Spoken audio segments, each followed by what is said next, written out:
واحلل عقدۃ من لسانی یفقہوا قولی۔ سامعین عزیز وقار، عید کے موقع پر میں نے ایک جملہ ذکر کیا تھا کہ ابراہیمی بنیے۔ کیا بننا ہے؟ ابراہیمی۔ اس کے حوالے سے چند ایک بہت اہم باتیں۔ ویسے تو سیدنا ابراہیم خلیل اللہ علیہ الصلاۃ والتسلیم کی ذات مقدسہ اس قدر عزت و احترام کی، تکریم کی مالک ہے کہ آپ ان کی سیرت کا بیان کرنا شروع کریں تو آپ کی عمر بھی کم ہے۔ ہم نے اس مختصر سی نشست میں چند ایک اہم باتیں پورے اس گلشن میں سے، گلستان میں سے اپنی جھولی میں چند پھول ڈالنے ہیں۔ امت محمدیہ علی صاحبہ الصلاۃ والتسلیم کو بارہا تمام انبیاء کرام علیہ السلام میں سے ایک ممتاز شخصیت جو ہے، جن کا تذکرہ بار بار قرآن میں بھی آیا، ان کی پیروی کرنے کا حکم دیا گیا۔ اور آپ یہ دیکھیں کہ انبیاء سابقین میں سے یہ امت جو ہے سب سے زیادہ اپنے محبوب کریم رسول اللہ صلی اللہ علیہ وآلہ وسلم کی ذات کے ساتھ اگر تمام انبیاء میں سے کسی کا سب سے زیادہ تذکرہ، کسی کا سب سے زیادہ نام لیتی ہے تو وہ حضرت سیدنا ابراہیم خلیل اللہ علیہ السلام ہے، جن کے بارے رسول اللہ علیہ السلام نے فرمایا کہ میں اپنے باپ ابراہیم کی دعا ہوں، میں ابراہیم علیہ السلام کی دعا ہوں، ان کی دعا کا ثمر ہوں، ان کی دعا کا پھل ہوں۔ سورہ نحل آپ کے سامنے ہے، آیت نمبر 120 سے 123 تک۔ فرمایا ان ابراہیم کان امتن، ابراہیم علیہ الصلاۃ والتسلیم اپنی ذات میں ایک امت تھے۔ سب سے کمال کا جملہ ابراہیم علیہ السلام کے لیے اللہ تعالیٰ نے ارشاد فرمایا کہ ابراہیم علیہ السلام اپنی ذات میں ایک امت تھے، کانا امتن۔ یہاں قلت اور کثرت اس کو ایک طرف رکھیں، یہ یاد رکھیں اللہ کے ہاں مقبول ہونا، قبولیت کا معیار اللہ کے ہاں الگ ہے، دنیا والوں کے ہاں مقبولیت کا معیار الگ ہے۔ ٹوٹل ان میں ایسا فرق ہے، جس طرح زمین و آسمان ایک دوسرے سے جدا جدا ہیں، اس طرح اللہ کے ہاں جو مقبولیت کا مقام و مرتبہ شرط ہے، مخلوق کے ہاں وہ مرتبہ اور مقام نہیں پایا جاتا۔ مثلا ہم کسی کا ظاہر دیکھیں گے، ہم اس کا ظاہر ٹپ ٹاپ دیکھ کر ہم اس کی عزت کریں گے۔ ہمارے ایک دوست بتاتے ہیں کہ جی میں اسی ادارے میں موٹر سائیکل پر گیا، مجھے گارڈز نے روک لیا، ہاں بھئی کہاں سے آئے ہو، کہاں جانا ہے، آئی ڈی کارڈ بتاؤ، دکھاؤ آئی ڈی کارڈ، کوئی بتاؤ کہاں، کس کے پاس جانا ہے، کس سے ملنا ہے۔ وہ میں نے اپنا تعارف وغیرہ کروایا، اگلے دن وہ کہتے ہیں جی میں اپنے بھائی کی گاڑی لے کر گیا تو وہی گارڈز جو مجھے گزشتہ کل روک کر مجھ سے پوچھ گچھ کر رہے تھے، انہوں نے اسلام کیا اور بیریئر اٹھا دیا۔ ہمارے ہاں قبولیت کا معیار یہ ہے، ہمارے ہاں عزت کا معیار یہ ہے۔ اللہ کے ہاں عزت کا معیار اللہ نے واضح طور پر فرمایا کہ میرے ہاں اگر مقبول ہونا، میرے ہاں اگر معزز ہونا چاہتے ہو تو میرے پاس، میری بارگاہ میں قرب کا ایک ہی ذریعہ ہے اور وہ ہے تقوی۔ وہ کیا ہے؟ تقوی۔ اب ہم قلت اور کثرت کو دیکھتے ہیں، اللہ کی بارگاہ میں قلت اور کثرت نہیں، اللہ کی بارگاہ میں تنہا ایک فرد ہی ہو، اللہ کو ماننے والا ہو، اللہ تعالیٰ اسے بھی کانا امتن کہہ کر ارشاد فرما رہے ہیں۔ ان ابراہیم کانا امتن، فرمایا کہ ابراہیم علیہ الصلاۃ والتسلیم اپنی ذات میں ایک امت تھے، اور اس کے بعد قانتن للہ حنیفہ، اللہ تعالیٰ کے بڑے شکر گزار، اللہ تعالیٰ کے بڑے شکر گزار، اور پھر کیا؟ حنیفہ، ہر باطل سے بیزار۔ ولم یکن من المشرکین، وہ نہ وہ مشرکین میں سے مشرکین میں سے وہ نہیں تھے۔ پھر اس کے بعد اللہ نے دوسری صفت بیان کی، شاکرن لانعمہ، اللہ کی نعمتوں پر شاکر تھے، اللہ کی نعمتوں پر شاکر تھے۔ فرمایا جب وہ اللہ کی نعمتوں پر شاکر تھے، اجتباہ، ہم نے ان کو چن لیا۔ اللہ نے یہ دو آیات ہمارے لیے اگر ہم دیکھیں سبق کے طور پہ کافی ہیں کہ اگر تنہا ایک فرد ہی صحیح راستے پر ہو تو اللہ کے نزدیک وہ تنہا بھی امت ہے۔ دوسرا فرمایا وہ شاکر تھے، ان کا شاکر ہونا، اجتباہ، ہم نے ان کو چن لیا اور ہم نے ان کو سیدھے راستے پر گامزن کر دیا۔ پھر اس کے بعد فرمایا ہم نے وَآتَيْنَاهُ فِي الدُّنْيَا حَسَنَةً، ہم نے دنیا کی ساری بھلائیاں انہیں دے دی، وَإِنَّهُ فِي الْآخِرَةِ لَمِنَ الصَّالِحِينَ، وہ آخرت میں بھی ضرور بے ضرور نیکوکاروں میں سے ہوں گے۔ پھر اس کے بعد ثُمَّ أَوْحَيْنَا إِلَيْكَ، اے محبوب صلی اللہ علیہ وسلم ہم نے آپ کی طرف یہ وحی کی۔ اللہ تعالیٰ نے اپنے محبوب کریم علیہ السلام کی طرف وحی فرمائی اور جملہ فرما ان اتبع ملت ابراہیم حنیفا، کہ آپ ملت ابراہیمی کی پیروی کیجئے جو کہ حنیف ہے۔ حنیف کا معنی ہے ہر باطل سے دور، ہر باطل سے بیزار، حق پرست، اللہ کو ماننے والے، باطل سے ٹکرانے والے، باطل کا انکار کرنے والے۔ پھر فرمایا وما کان من المشرکین، وہ مشرکوں میں سے نہیں تھے۔ یہ بار بار آپ کو قرآن کریم میں جو صفائی اللہ تعالیٰ کی طرف سے دی جا رہی ہے کہ وہ مشرکوں میں سے نہیں تھے، وہ مشرکین میں سے نہیں تھے، یہ جملہ آپ کو اسی ایک پیرائے میں، اسی ایک 3 آیتوں میں ہم نے 2 بار پڑھا۔ آیت نمبر 120 میں بھی کہا وَلَمْ يَكُنْ مِنَ الْمُشْرِكِينَ، پھر 2 آیتوں کے بعد دوبارہ کہا وَمَا كَانَ مِنَ الْمُشْرِكِينَ، وہ مشرکوں میں سے نہیں تھے۔ یہ جملہ آپ کو قرآن میں بار بار اس کی تکرار ملے گی۔ کیوں؟ ابراہیم علیہ الصلوۃ والتسلیم کا ایک نام تھا، عرب میں مشہور تھے، اور ہر ایک طبقہ اپنے آپ کو بچانے کے لیے ابراہیم علیہ الصلوۃ والتسلیم کی ذات کا سہارا لیتا تھا۔ مثلا یہودی کہا کرتے تھے ابراہیم علیہ السلام یہودی ہیں، نصرانی کہا کرتے تھے ابراہیم علیہ السلام نصرانی ہیں، حالانکہ یہ دونوں مشرک ہیں۔ قرآن کریم کے اس حکم کے مطابق وقالت الیہود عزیر ابن اللہ وقالت النصارى مسیح ابن اللہ، یہودیوں نے کہا کہ عزیر علیہ السلام اللہ کے بیٹے، یہ کہہ کر وہ مشرک ہوئے۔ عیسائیوں نے کہا عیسیٰ علیہ السلام اللہ کے بیٹے، یہ کہہ کر وہ مشرک ہوئے۔ اب اس شرک کو چھپانے کے لیے وہ سہارا لیتے تھے، وہ کہتے تھے ابراہیم یہودی ہیں، وہ کہتے تھے ابراہیم نصرانی ہیں۔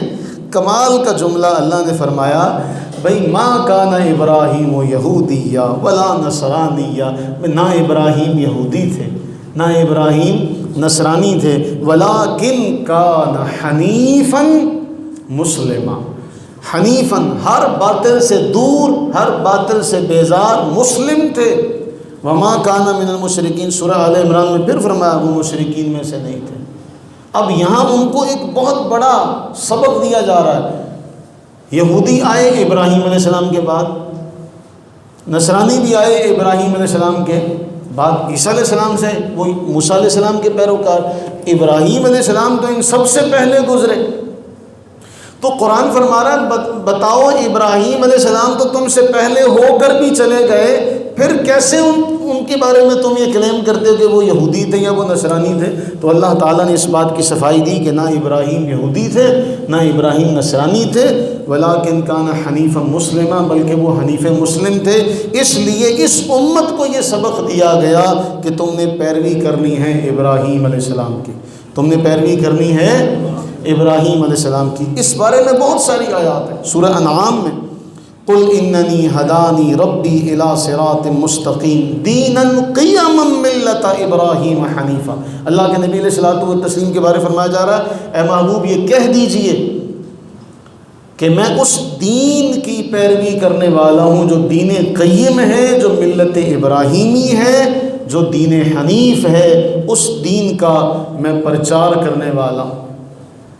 یہاں پھر کہا گیا وما کان من المشرکین، کہ ابراہیم علیہ السلام مشرکوں میں سے نہیں تھے۔ اسی کے بعد وہ سبق بھی دیا گیا، اے حبیب صلی اللہ علیہ وسلم فرما دیجئے قل ان صلاتی و نسکی و محیای و مماتی للہ رب العالمین، میری نماز، میری قربانی، میرا جینا، میرا مرنا سب اللہ کے لیے۔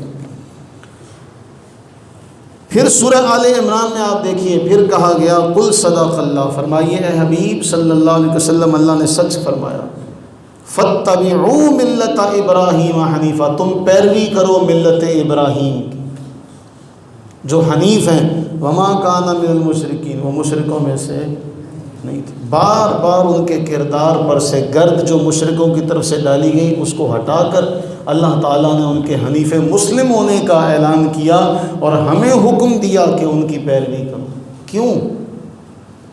سب باتوں میں ایک بنیادی بات، کل ہم بیٹھے تھے، ہمارے استاد گرامی پروفیسر عبد الرحمن صاحب نے ایک بڑی حسین بات بیان کی۔ یہ وہ موتی ہیں کہ جو موتی انسان صحراؤں کی خاک بھی چھانے تو نہیں ملتے۔ ہم اس قدر خوش قسمت ہیں کہ یہ موتی ہمیں بیٹھے بٹھائے اللہ تعالیٰ عطا فرما رہا ہے۔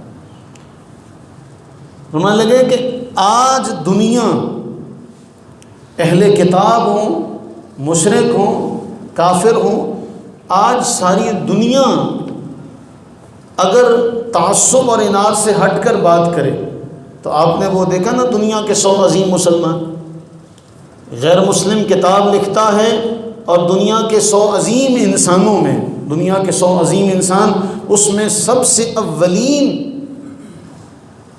وہ حضور علیہ السلام کو ماننے والا نہیں ہے، مسلمان نہیں ہے، عیسیٰ علیہ السلام کا پیروکار ہے، عیسائی ہے، لیکن جب دنیا کے 100 عظیم انسانوں کو جمع کرنے لگا تو اس نے سر فہرست اگر کسی کا نام لکھا تو وہ حضرت محمد مصطفیٰ احمد مجتبیٰ صلی اللہ علیہ وسلم کا نام ہے۔ پروفیسر صاحب نے فرمایا وہ 3 باتیں ہیں جن 3 باتوں کی وجہ سے آج ساری دنیا جب رسول کریم علیہ السلام کی ذات پر آتی ہے تو پھر اس کے پاس بولنے کے لیے کوئی لفظ نہیں رہتے۔ وہ 3 باتیں فرمایا، دنیا کے سامنے جو رول ماڈل پیش کیا، ایک آئین پیش کیا، پھر اس آئین کو جو پیش کیا تھا اس کے مطابق شاگرد تیار کیے، جو جماعت تیار کی وہ اس آئین کے مطابق تیار کی۔ آپ جماعت صحابہ کو دیکھیں، ان میں اور تعلیمات رسول اللہ میں ایک بال برابر بھی فرق نہیں ملے گا۔ پھر جو خاکہ پیش کیا تھا، حکومت بھی اسی خاکے پر بنا کر چلا کر دکھائی۔ یہ 3 باتیں دنیا میں کسی ایک شخص میں بھی جمع نہیں ہو سکی، آج تک نہیں ہو سکی، اور تا قیام قیامت بھی انشاءاللہ کسی میں جمع نہیں ہو سکے گی، کہ جو منشور پیش کیا اسی کے مطابق جماعت تیار کی، پھر اسی کے مطابق رول ماڈل تیار کر کے پوری حکومت چلا کر دکھائی کہ ایسے چلاتے ہیں حکومت۔ آج بھی تو بڑے بڑے لیڈر ہیں جو دعویٰ تو بڑا بڑا کرتے ہیں، لیکن آج تک کوئی ایک ایسا لیڈر جو الیکشن سے پہلے اپنا اغراض و مقاصد پیش کرتے ہیں، بعد میں اس کا آپ کسی پارٹی ورکر سے پوچھیں بھی آپ کا منشور کیا ہے آپ کی جماعت کا، لو پوچھ کے دیکھنا، کسی سے بھی پوچھ لو، کسی ایک جماعت کی تخصیص نہیں۔ آپ مسلم لیگ نون، پیپلز پارٹی، پی ٹی آئی، آپ ان سب جماعتوں سے پوچھیں بھی آپ کا منشور کیا تھا، لو کسی سے پوچھ لو، ان کے کینڈیڈیٹ سے کسی سے جا کے پوچھ لو، انہیں اپنی جماعت کا منشور بھی یاد نہیں ہوگا۔ رسول اللہ صلی اللہ علیہ وسلم نے جو منشور پیش کیا اس منشور پر جماعت تیار کی اور پھر اس جماعت کو پوری حکومت کے مطابق چلا کر دنیا کے سامنے دکھایا کہ یہ منشور ہے، یہ جماعت ہے اور یہ حکومت ہے۔ اس لیے وہ کہتے ہیں یہ 3 باتیں کسی میں آج تک جمع نہیں ہوئی، رسول اللہ علیہ الصلوۃ والتسلیم نے جمع کر کے دکھائی۔ ابراہیم علیہ السلام کی ذات میں بھی ایک سبق ہے، ابراہیم علیہ السلام کی ذات میں بھی ایک سبق ہے۔ وہ بنیادی سبق ہم نے یاد کر لیا نا، ہمارے سارے معاملات حل ہو جائیں گے۔ میں ان سب سے آگے چل اپنی وہ ساری بات جو ہے اس کو درمیان سے چھوڑ کے وقت کی تنگی کی بنا پر کہ ابراہیم علیہ السلام کی ذات سے ایک سبق جو بنیادی طور پر ہم نے لینا ہے وہ ہے غور و فکر کا. کس کا؟ غور و فکر کا. آپ قرآن اٹھائیے، قرآن کریم میں ابراہیم علیہ السلام کی ذات کے حوالے سے جب آپ پڑھنا شروع کریں گے ایک بنیادی چیز آپ کو ملے گی، غور و فکر کرنا، سوال کرنا. انسان اور حیوانات میں یہی ایک بنیادی فرق ہے. یہ شترے بے مہار کی طرح نہیں ہے کہ جدھر کو اس کا منہ کرے گا ادھر کو چل پڑے گا. یہ اس رسی کے ساتھ بندھے ہوئے جانور کی طرح بھی نہیں ہے کہ جہاں اس کا مالک اس کو لے کر جائے گا بلا چنو چرا وہاں پر چلا جائے گا. نہیں، اللہ نے اسے عقل سلیم عطا کی ہے. آپ قرآن اٹھائیے، وَاتْلُ عَلَيْهِمْ نَبَأَ ابراہیم، اے حبیب صلی اللہ علیہ وسلم انہیں آپ ابراہیم علیہ السلام کی خبر دیجئے، ان پر تلاوت کریں. اذ قال لأبیہ وقومہ ما تعبدون، جب انہوں نے اپنی قوم سے کہا، اپنے عرفی باپ سے کہا، کن کی عبادت کرتے ہو تم، کن کو مانتے ہو؟ قالوا نعبد اصناما، انہوں نے کہا ہم تو بتوں کو مانتے ہیں، ہم انہی کی عبادت میں لگے رہیں گے. فنظلوا لها عاکفین، ہم تو انہی کی عبادت میں لگے رہیں گے. فرمایا قال هل يسمعونكم اذ تدعون، بھلا بتاؤ جن کو تم مانتے ہو جب ان کو تم پکارتے ہو وہ سنتے ہیں؟ عقلی دلائل. آج یہ دعویٰ کیا جاتا ہے دیکھو جی غیر مسلموں کی طرف، دیکھیں جی آپ نے تو ہوا بنا دیا، ہر بات پہ تو معجزہ پیش کر دیا گیا، عقلی دلائل تو دیے نہیں گئے. وہ عقل کے اندھو، تم قرآن پڑھو تمہیں پتہ چلے کہ ابراہیم علیہ الصلوۃ والتسلیم نے معجزات نہیں دکھائے، رسول اللہ علیہ السلام نے معجزات بعد میں پیش کیے، پہلے اپنی ذات کو رکھا تھا. فقد لبثت فیکم عمرا من قبلہ، میں نے 40 سال تم میں گزارے ہیں. سب سے پہلا توحید پر جو دلیل ہے وہ ذات پیغمبر خود ہے. ابراہیم علیہ السلام نے بھی یہ سوال کیا. یہ سارے سوالات قرآن کریم میں بارہا بیان ہوئے. سورہ شعراء میں پورا اس حوالے سے ذکر ہے. میں اس حوالے سے جو چیز آپ کو بتانا چاہتا ہوں وہ کیا ہے. آپ کی قوم ستاروں کی پوجا کرتی تھی، چاند کی پوجا کرتی تھی، سورج کو مانا کرتی تھی. فلما جن علیہ اللیل رآ کوکبا. اب غور و فکر کا جو سبق ہے، رات ہوئی، اندھیرا چھا گیا، ایک ستارہ دکھا، ایک ستارہ دیکھا. قال ھذا ربی، کہنے لگے یہ رب ہے، یہ میرا رب ہے. یاد رہے ہمارے مفسرین اس کو استفہامیہ کہتے ہیں، بعض اس کو اقراریہ کہتے ہیں، لیکن سمجھانے اور تلقین کرنے کے لیے یہاں ایک گرامر کے حوالے سے ایک بڑی پیچیدہ بحث ہے. میں ان سب سے ہٹ کے سمجھانے کے لیے مفہومی آپ کے سامنے ترجمہ رکھتا ہوں. اب تارا دیکھا تو تارا دیکھ کر کہا یہ رب ہے، تو حنبل نے کہا یہ رب ہے. ٹھیک ہے جی. اب صبح ہوئی تو تارا غائب ہو گیا. کہنے لگے قال لا احب العافلین، میں تو ڈوبنے والوں سے پیار نہیں کرتا، میں تو ڈوبنے والوں سے پیار نہیں کرتا. بھائی تمہیں دن کے وقت مانگنا پڑے کیا کرو گے؟ اب عقلی دلیل دی کہ ہاں بھائی واقعی تارا تو ڈوب گیا، خدا کا وجود تو ہمہ وقت رہتا ہے، وہ حی و قیوم لازوال ذات ہے. یہ کیا ہوا جو کبھی ہے اور کبھی نہیں؟ وہ خدا کیسے ہو سکتا ہے؟ اچھا، فلما رأى القمر بازغا قال ھذا ربی.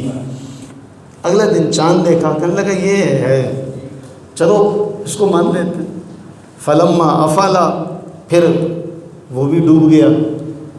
صبح ہوئی تو وہ بھی نظروں سے اوجھل ہو گیا.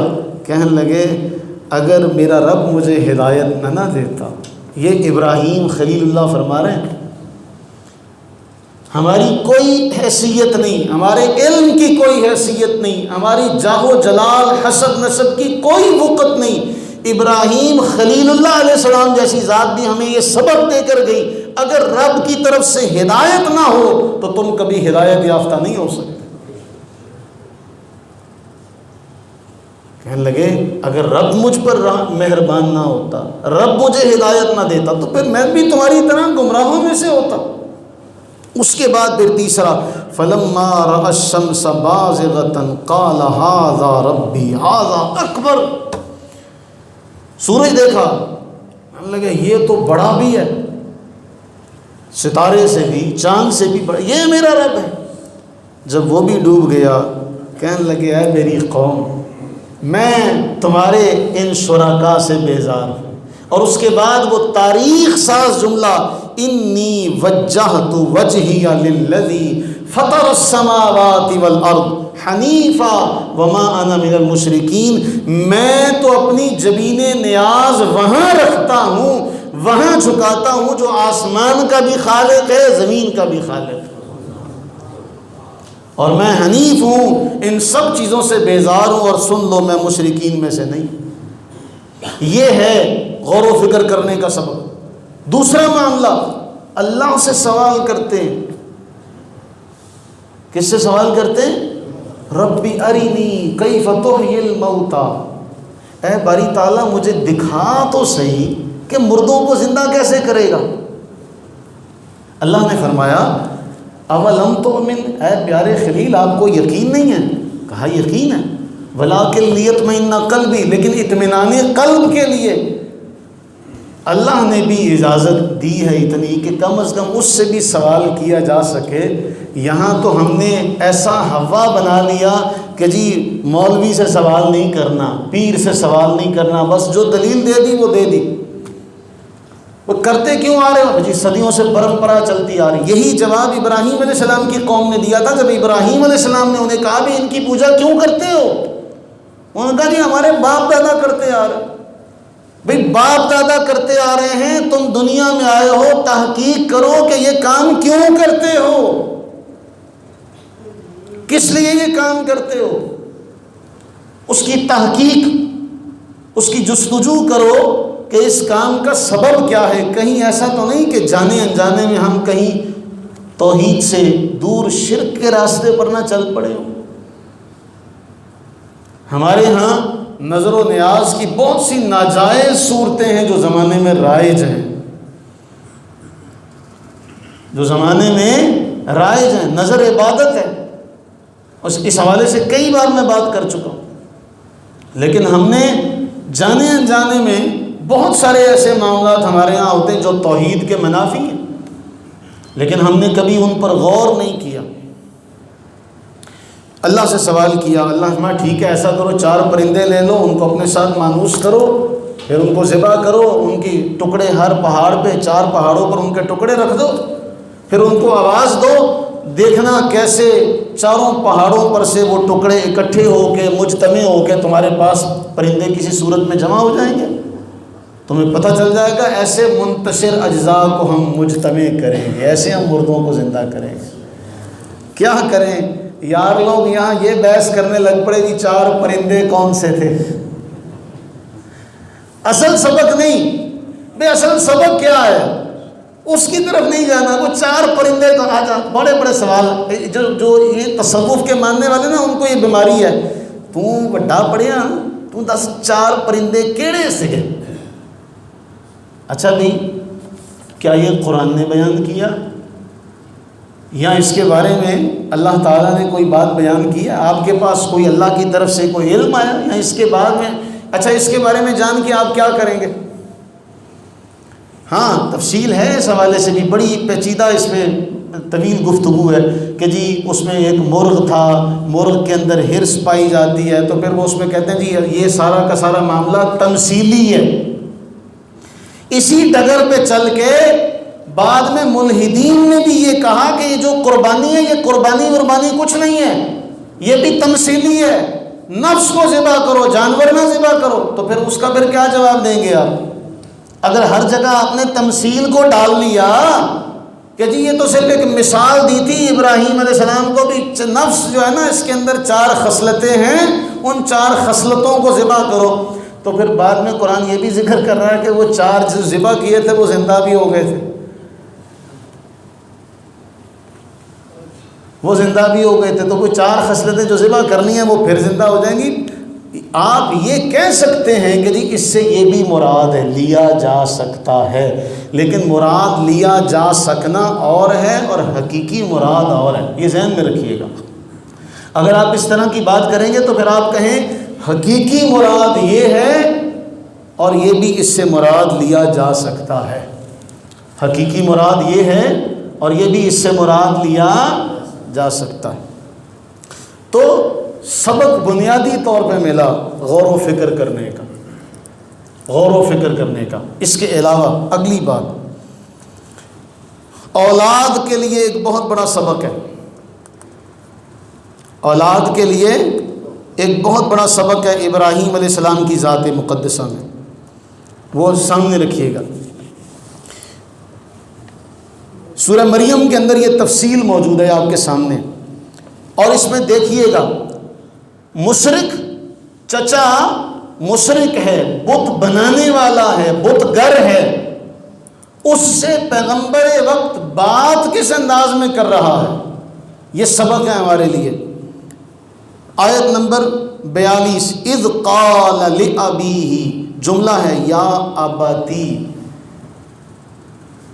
عرفی باپ، چچا کو بھی عربی زبان میں اب کہہ دیا جاتا ہے، یہ ذہن میں رکھیے گا، چچا کو بھی اب کہہ دیا جاتا ہے، چچا کو بھی اب کہہ دیا جاتا ہے۔ ہم اہل سنت کے نزدیک آزر ابراہیم علیہ السلام کے چچا ہیں، آپ کے والد گرامی کا نام تارخ تھا، ہم اہل سنت کے نزدیک۔ باقیوں کا معاملہ میں نے ذکر نہیں کیا آپ سے، انہوں نے باقیوں کی بات کی ذمہ داری لی ہے۔ اپنے عرفی اب جو بات کر رہے ہیں وہ انداز کیا ہے، یا اباتی، اے میرے ابا، اے میرے ابا۔ آیت نمبر 42 میں دیکھیں کیا عرض کرتے ہیں، کیا فرماتے ہیں، اے میرے ابا، یا اباتی، اے میرے ابا، اے میرے بابا، اے میرے باپ، لما تعبدو، آپ کیوں ان کی عبادت کرتے ہیں، ما لا یسمع ولا یبصر ولا یغنی عنک شیئا، جو سن نہیں سکتے، دیکھ نہیں سکتے، آپ کو کچھ دے نہیں سکتے، کوئی ایک شے نہیں دے سکتے، کیوں آپ ان کی عبادت کرتے ہیں۔ آیت نمبر 42 کے بعد آیت نمبر 43 میں پھر کہا یا اباتی، اے میرے ابا۔ آپ طرز تکلم دیکھیے، یا اباتی، اے میرے ابا، انی قد جاءنی من العلم، میں جو آپ سے یہ بات کر رہا ہوں اس لیے کر رہا ہوں کہ میرے پاس علم ہے جو آپ کے پاس نہیں آیا، آپ میری پیروی کریں، میں آپ کو سیدھے راستے پر لے کر چلوں گا۔ یہ آیت آپ کے لیے بہت اہم ہے، بالخصوص بچوں کے لیے۔ یہ جو میں بچوں کی بار بار بات کرتا ہوں نا، یہ آپ کو آگے اس کا ریفرنس مل جائے گا۔ اے میرے ابا، آپ سے جو میں بحث کر رہا ہوں، تکرار کر رہا ہوں، اس لیے کر رہا ہوں میرے پاس علم ہے جو آپ کے پاس نہیں آیا، میری پیروی کریں، میں سیدھے راستے پر لے کر چلوں گا۔ پھر آیت نمبر 44 میں پھر کہا یا اباتی، اے میرے ابا، یا اباتی، اے میرے ابا، لا تعبد شیطان، شیطان کی عبادت نہ کریں، ان الشیطان کان للرحمن عصیا، وہ تو رحمان کا نافرمان ہے۔ آیت نمبر 45 میں پھر فرمایا یا اباتی، اے میرے ابا۔ اور آپ عربی، ہم چونکہ اجمی لوگ ہیں، لیکن یا اباتی کی تا کے نیچے جو زیر ہے نا، اس کا معنی ہوتا ہے میرا، اس کا معنی کیا ہوتا ہے، یہ واحد متکلم کا صیغہ ہے، اس کی چاشنی کو ہم نہیں سمجھ سکتے، اس کی لطافت کو ہم نہیں سمجھ سکتے، ہم اجمی لوگ ہیں۔ لیکن ابراہیم علیہ السلام کس سے بات کر رہے ہیں، جو صرف بت پرستی نہیں، بت بنانے والا ہے، اس سے بھی بات کرنے کا انداز کیا ہے، بار بار کہتے ہیں اے میرے ابا، اے میرے ابا، اے میرے ابا، اے میرے ابا، میری بات کو مان لیں، اے میرے ابا میری بات کو مان لیں، اے میرے ابا میری بات کو مان لیں۔ یہ ہے طرز تکلم ابراہیم علیہ السلام کا۔ اور اس کے بعد جب آگے سے بڑا سختی کا رویہ، اور وہ سختی کا رویہ کیا تھا، وہ سختی کا رویہ یہ تھا، یا ابراہیم، اے ابراہیم، لئن لم تنتہی، اگر تو باز نہ آیا لَأَرْجُمَنَّكَ، میں تجھے سنسار کروں گا، پتھر ماروں گا تجھے، تو مجھے نصیحتیں کرتا. جواب میں کہتے ہیں سلام علیک، سلام علیک، آپ پر سلام ہو. سأستغفر لک ربی، میں آپ کے لیے اور کچھ نہیں کر سکتا، رب سے دعا مانگوں گا. کیوں؟ انہ کان بی حفیہ، میرا رب مجھ پہ بہت مہربان. یہ ہے، ہم نے یہاں پہ دیکھا لوگ اپنے ماں باپ پر ہاتھ اٹھاتے ہوئے بھی نظر آئیں گے آپ کو. ابراہیم علیہ السلام نے بات کرنے کا طریقہ سلیقہ سکھایا. یا اباتی، یا اباتی، اے میرے ابا جان، اے میرے ابا جان، اے میرے ابا جان. آپ اس ایک مختصر سے پیراگراف میں، ایک مختصر سے رکوع میں آپ دیکھیں ہر آیت میں ابراہیم علیہ السلام نے کیا کہا؟ یا اباتی، اے میرے ابا. مجھے ایک ماں کی بات اندر تک ہلا گئی. وہ ایک بار مجھے کہتی، بیٹے میرا بیٹا آتا ہے، میں ترس گئی ہوں اس کی زبان سے یہ جملہ نکلے، میرے کان ترس گئے. وہ مجھے آ کے کہے امی، امی میں آ گیا، یا امی میں جا رہا ہوں. وہ بیٹے وہ کہتا ہی نہیں، میرے کان ترس گئے ہیں اس کی زبان سے یہ لفظ سننے کے لیے. یہ ہے ابراہیمی بنو. اولاد کے لیے یہ سبق ہے، ماں باپ کے لیے بھی سبق ہے. کیوں؟ تالی دونوں ہاتھوں سے بجتی ہے. قصور جو ہے وہ بعض جگہوں پر اولاد کا ہوتا ہے، بعض جگہوں پر ماں باپ کا ہوتا ہے، اور شادیوں والے معاملے پر تو اکثر ماں باپ کا قصور ہوتا ہے. وہ قصور کیا ہے؟ ہم نے بیٹے کو کبھی شادی سے پہلے یہ سبق نہیں دیا کہ بیٹے بازار سے کچھ لے کر آ، بازار سے کچھ لے کر آ. اب جب وہ بیوی آ جاتی ہے تو اس کا دل کچھ کرتا ہے. وہ ہن تاڈے زمانے 'ਚ پیزا برگر نہیں سی ਹੈਗਾ ਤੇ ਕੀ ਕਰੀਏ, ਸਿਰ 'ਚ ਆਪਣਾ ਕੰਨ 'ਚ ਸਿਰ ਮਾਰੀਏ. بھئی آپ کے دور میں نہیں تھا، بوتلیں وغیرہ نہیں تھی، تسی نہیں پیتیاں تے ہن نویں نسل مر جائے. وہ آگے سے کہتی تیری بڈھی نویں آ، ਇਹਨੂੰ ਵੱਖਰਾ ਪੀਜ਼ਾ 버ਗਰ ਦਾ ਸ਼ੌਕ ਚੜਿਆ ਵਾ, ਅਸੀਂ ਤੇ ਕਦੀ ਖਾਦੇ ਨਹੀਂ. ਤੁਹਾਡੇ ਦੌਰ 'ਚ ਹੈ ਨਹੀਂ ਸੀ, ਹੁੰਦੇ ਤੇ ਤੁਸੀਂ ਵੀ ਘੱਟ ਨਾ ਕਰਦੇ. یہ ہمارے بڑوں نے سارے فیشن کیے ہوئے، سارے فیشن کیے ہوئے. بڑے بال رکھنے کا فیشن تھا، اپنے اباؤں کی تصویریں دیکھیے گا جا کے. بڑی مونچھیں رکھنے کا فیشن تھا، سب نے مونچھیں بڑی رکھی ہیں. زلفیں رکھنے کا فیشن تھا، سب نے زلفیں رکھی ہیں. بڑے بڑے پوائنچے رکھنے کا فیشن تھا، سب نے وہ فیشن کیے ہوئے. اولاد والی آ کے حاجی بن جاندے ہیں. بات کڑوی ہے، کئیوں کو لگے گی، لیکن آپ نے سب کچھ کیا. اب اولاد کی طرف آ کے کیوں ان کا گلا گھونٹتے؟ بھی زندگی انہوں نے گزارنی ہے، ان کے اوپر مسلط کر کے نہیں تم نے یہ کام کرنا ہی کرنا. وہ پچھلے جمعے میں سوال کا جواب دیا تو مجھے ایک بچہ کہنے لگا جی پاجی تسی بیٹیاں دا تے دستا تے بیٹیاں دا. تو میں نے کہا اگر بیٹیوں کے لیے یہ شرط ہے کہ ان کی مرضی سے رشتہ کرو تو بیٹوں کے لیے تو بدرجہ اولا ہے. اب بیٹے کو کبھی یہ سکھایا نہیں کہ وہ کچھ لے کر آئے. شادی ہو جاتی ہے، بیوی کہتی میرا دل کر رہا ہے کچھ کھانے کو. انہوں کہنا جی میری ماں نو کہہ، مرے ویاہ تیرے نہ ہویا تیری ماں نہ ہویا. بھئی بیاہ کے تو لایا ہے، زوجہ وہ تیری ہے، خامن کے خانے میں نام تیرا ہے، تیری ماں کا تو نہیں ہے. وہ ذمہ داری تیری ہے، تیری ماں کی تو نہیں ہے. کہتا ہوں وہی بات، سمجھتا ہوں جسے حق، نہ ابلہ ہے مسجد ہوں نہ تہذیب کا فرزند. سچی بات کڑوی لگتی ہے. تو اولاد کے لیے بھی ماں باپ کو ایک رول ماڈل بنا کے، وہ بھی ابراہیم علیہ السلام کے اسوہ میں شامل.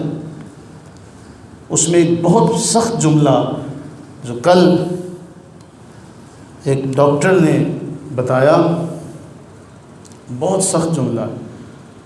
کل رات کو انہوں نے کہا اکثر بیٹیاں اس لیے کنسیو نہیں کر سکتی کہ وہ اتنی ٹینشن میں ہوتی ہیں، پتہ نہیں وہ ٹینشن ان کی ساس کی طرف سے ہوتی ہے یا ان کے خاوند کی طرف سے ہوتی ہے، اس لیے وہ کنسیو نہیں کر پاتے۔ یہ چھوٹا سا جملہ نہیں ہے، بد دعاؤں سے ڈرو یہ لفظوں میں نہیں ہوتی، مظلوم کی آہ سے ڈرو یہ صرف لفظوں میں نہیں ہوتی۔ اب ہوتا کیا ہے، شوہر تو خود لے کر نہیں جاتا، لے کر جاتی ہے بیٹی کی ماں، کیونکہ وہ کہتے ہیں تاڈیا تسی دوائی لے کے دو، ہاں خدمتیں کرنے کے لیے کروانے کے لیے تم لوگ دوائیاں لے کے دینے کے لیے، ماں باپ ان کا جرم یہ ہے کہ انہوں نے پیدا کر کے تمہیں دے دی،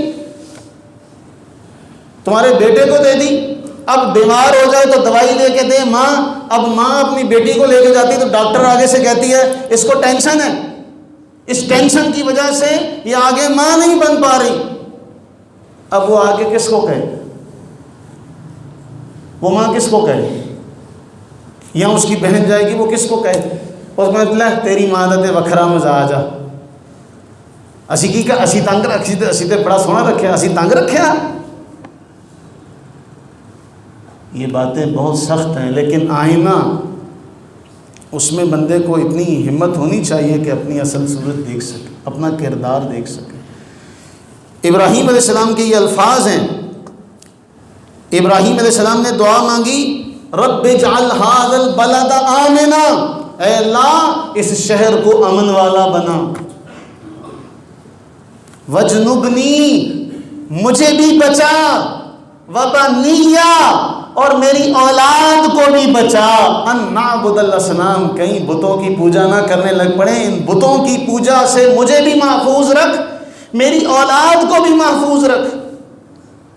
یہ ہے دعا پہلی۔ اس کے بعد اگلا جو جملہ ہے وہ بڑا کمال کا ہے، اپنی اولاد کے لیے ہم کتنے فکر مند ہوتے ہیں، وہ جملہ یہ ہے ربنا انی اسکنت من ذریتی بواد غیر ذی زرع عند بیتک المحرم، اے باری تعالی میں اپنی اولاد کو تیرے گھر کے پڑوس میں چھوڑ کے جا رہا ہوں، یہاں گھاس نہیں، یہ زراعت والی زمین نہیں، یہ غیر زرعی زمین ہے، غیر زرعی زمین ہے، غیر ذی زرع، یہاں کھیتی نہیں ہوتی، لیکن تیرا گھر پاس ہے، تیرا گھر پاس ہے، اور اپنی اولاد کو دین سکھاؤ، تمہاری اولاد کو دین کا پتہ ہو کہ دین میں کیا کیا حقوق ہیں، ماں کے حقوق کیا ہیں، باپ کے حقوق کیا ہیں، بیوی کے حقوق کیا ہیں، بہن بیٹی کے حقوق کیا ہیں،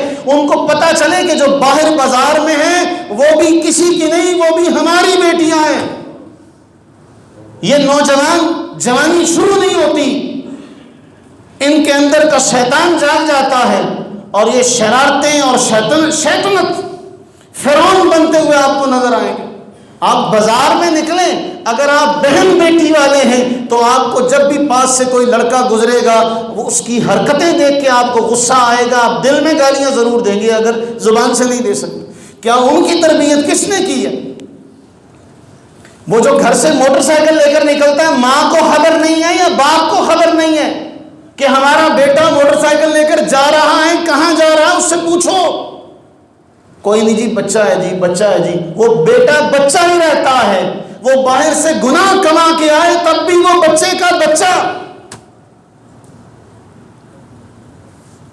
یہ سبق دیا کہ غیر ذی زرع، دیکھو ابراہیم علیہ السلام کی ذات میں سبق تلاش کرو، اے اللہ تیرا گھر پاس ہے، بس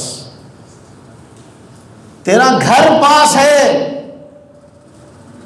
یہاں کھیتی کھانے کی فکر نہیں، پینے کی فکر نہیں، پہننے کی فکر نہیں، اللہ کے دین کی فکر ہے کہ یا اللہ اور کچھ نہیں ہے، تیرا گھر پاس ہے۔ کیوں؟ ربنا لیقیموا الصلاۃ، اے اللہ اس لیے تاکہ یہ نماز قائم کریں۔ ہم کہتے ہیں ہمارے اکثر اٹھاتے ہی نہیں ہیں بچوں کو، کیا رب سے زیادہ مہربان ہیں ہم؟ بولیے، یا رسول اللہ علیہ السلام سے زیادہ مہربان ہیں ہم؟ اگر اللہ کے نبی علیہ السلام نے یہ فرمایا 7 سال کی عمر میں بچے کو نماز کا حکم دو اور 10 سال کی عمر میں وہ نماز نہ پڑھے تو مارو، ادباً تعدیباً اسے مارو، ضرب لگاؤ۔ آپ کا بیٹا 20 سال کا بھی ہونے جی بچہ واجی سویرے کھول دی میں ٹھاڑیا نہیں، پھر ان کو تم نے خود اس راستے پر نہیں لگایا، پھر گلا کس بات کا؟ خرابی آتے آتے آتی ہے۔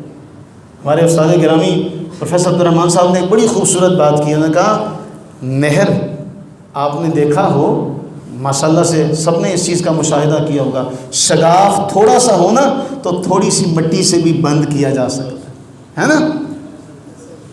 ہے نا ایسا، لیکن جب وہ زیادہ بڑا ہو جائے تو پھر اس کو بند کرنا ممکن نہیں۔ تو یہ جو خرابی ہے کیا یہ 1-2 دن میں ہو گئی، 1-2 ماہ میں ہو گئی، اور یہ تو کئی سالوں سے ہو گئی، تمہیں اب نظر آیا، تم آج مسلمان ہوئے ہو، تمہیں نہیں پتہ یہ خرابی تو تب سے ہے جب سے اس نے ہوش سنبھالا، تب سے تم نے اس کو اس راستے پر لگایا ہوتا تو تب تو بات بھی تھی۔ اس لیے میرے عزیزو یہ آیت بہت اہم ہے۔ پھر اس کے بعد وہ دعا ہم نماز میں پڑھتے ہیں، رب اجعلنی مقیم الصلاۃ ومن ذریتی، اے باری تعالیٰ مجھے بھی نماز قائم کرنے والا بنا، میری اولاد کو بھی بنا۔ یہ دعا ہم سارے نماز میں پڑھتے ہیں، یہ نیت کر کے پڑھا کرو یا اللہ میری اولاد کو بھی سیدھے راستے پر چلا، لیکن تب ہوگا نا جب اولاد کا ہاتھ پکڑ کے اس کو لائیں گے۔ کمال کی بات ہے، ایمانداری کی بات، مزہ تب ہے۔ میں سینہ ٹھوک کر کہتا ہوں خدا کی قسم، طہارت کے طریقے میں نے کتاب سے بعد میں پڑھے تھے، میرے ابا نے مجھے یہ پہلے سکھائے تھے۔ میں بوانگے توڑ کہتا ہوں کہ کتابوں سے میں نے بعد میں پڑھے تھے، میرے ابا جی نے مجھے یہ طریقے پہلے سکھائے تھے کہ بیٹے ایسے جانا ہے، ایسے بیٹھنا ہے، ایسے طہارت کرنی ہے۔ فخر سے کہہ سکو، ہماری اولادیں فخر سے کہہ سکیں، اس بات کو فخر سے کہہ سکیں، بیان کر سکیں آنے والی نسلوں کے لیے کہ میں نے دین اپنے ابا سے سیکھا، میں نے دین اپنی اماں سے سیکھا، مجھے قاری سے بعد میں سیکھنے کو ملا، میں نے اساتذہ سے بعد میں سیکھا، میں نے خود بڑے ہو کر بعد میں سیکھا۔ لیکن یہاں المیہ یہ ہے، المیہ یہ ہے، میں ممبر پر بیٹھ کر بڑی ذمہ داری سے ایک بڑی سخت بات کہوں، مجھے ایک نوجوان میرا کلاس فیلو رہا، ایک عرصے کے بعد میری اس سے ملاقات ہوئی تو اس نے مجھے کہا یار مجھے تو یہ پتہ ہی نہیں کہ غسل اس سے بھی واجب ہو جاتا ہے۔ میں ممبر پر بیٹھ کر یہ ذمہ داری سے بات کر رہا ہوں کہ غسل اس سے بھی واجب ہوتا ہے، تو مجھے تو پتہ ہی نہیں، میں تو ایسے ہی چلتا پھرتا رہتا ہوں۔